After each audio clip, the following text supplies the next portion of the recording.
আসসালামু আলাইকুম সবাইকে। আজকে আমাদের যারা আমরা অর্গানাইজেশন ডেভেলপমেন্ট নিয়ে কাজ করি, আমাদের একটা ফেইল গল্প বলি আর কি।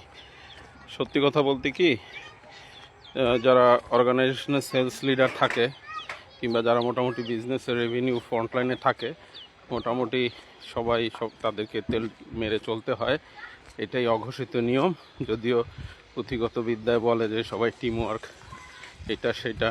হ্যাঁ, আর একটা কোম্পানিতে সাধারণত এই সেলস কিংবা মার্চেন্ডাইজিং যারা কাজ করে ওনাদের উপরে অনেক ডিপেন্ড করে এবং ওনাদেরকে সম্মান করে সবার চলতে হয়, দিন শেষে যে যাই বলুক না কেন আর কি। হ্যাঁ, তো কোম্পানিগুলোতে সেলস লোকেরা বাকি বিক্রি না হলে বেচা কিনা হবে না, এইটার ফান্দে পড়ে মোটামুটি মালিকদেরও কিছু করার থাকে না, বাকি বকোয়া দিতে দেয় আর কি। হ্যাঁ, সো কিন্তু সমস্যা হয়ে যায় এই বাকিগুলোর হিসাব নিকাশ অনেক কোম্পানিতে ঠিকঠাক মতো রাখতে পারে না। যাদের সফটওয়্যার আছে তারা মোটামুটি সব রাখতে পারে, তাদের একটু আগায় আছে। সো আর যারা নর্মাল কোম্পানি, এদের ম্যাক্সিমাম জায়গাতে ওই বাকির হিসাব টিসাব ঠিক মতো থাকে না। তো প্যাচটা বেজে যায় যখন ওই সেলসের লোকরা তো আবার ঘন ঘন চাকরি টাকরি চেঞ্জ করে। তো তারা যখন চলে যায় তখন পরে বিপদে। তো তখন স্বভাবতই মালিক কিংবা যারা কর্তাবর্গ আছে তারা চেষ্টা করে যে কারো উপরে ঘাড়ের উপরে দিতে।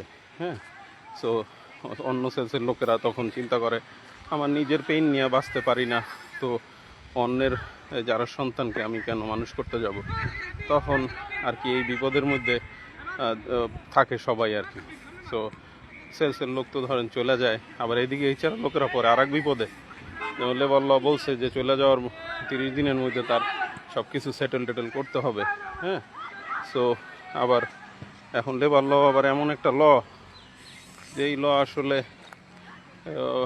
মানে বিপদে ফেলে দেয় সবাইকে। ঠিক আছে, সো কিন্তু মালিকের তো আবার এক কথা যে বাকি না দিয়ে শেষ উঠানো পর্যন্ত তার কোনো সেলসের টাকা পয়সা, তার কোনো ফাইনাল সেটেলমেন্ট করা হবে না। তো মাঝখানে যারা আছে তারা পড়ে বিপদে আর কি। ঠিক আছে, তো এই যারা সন্তানদের থেকে মুক্তির উপায় কি, সিস্টেম বানান এবং সেইটার সাথে সাথে হলো গিয়া আপনার এই যারা সন্তান পয়দা করা বন্ধ করেন। সেটা হলো যে সেলসে মানে চেষ্টা করবেন বাকি বিক্রি আসলে কোনো বিক্রি না, বুঝছেন? আপনার কোম্পানি কতটা স্বনির্ভর এটা নির্ভর করবে আপনি কতটা মানে বাকি কন্ট্রোল করতে পারেন। ঠিক আছে, এই বাকি যারা দেয় তারা কিন্তু আসলে মূলত বিপদেই থাকে আর কি। হ্যাঁ, তো এই সন্তান ভূমিষ্ঠ করার এই দরকার নাই, আপনারা এটা চেষ্টা করেন। আর এই মাঝখানে যারা আছে ওনাদেরকে বিপদে ফেলেন না।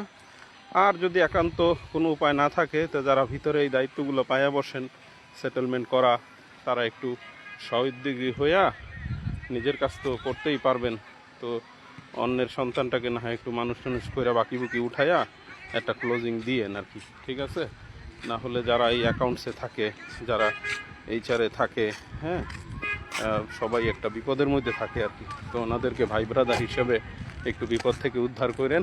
হ্যাঁ, আর মালিকরে বুঝায় টুঝায় দেখেন কোনো রকম এই সেলসের লোকদের এই বাকি টেন্ডেন্সি থেকে কীভাবে তাদেরকে মুক্ত করা যায়। হ্যাঁ, সাপ্লাই চেইন সুন্দর করে আপনারা এই বাকি থেকে বাড়ানোর চেষ্টা করেন, ট্রান্সপারেন্ট ব্যবসা করবেন।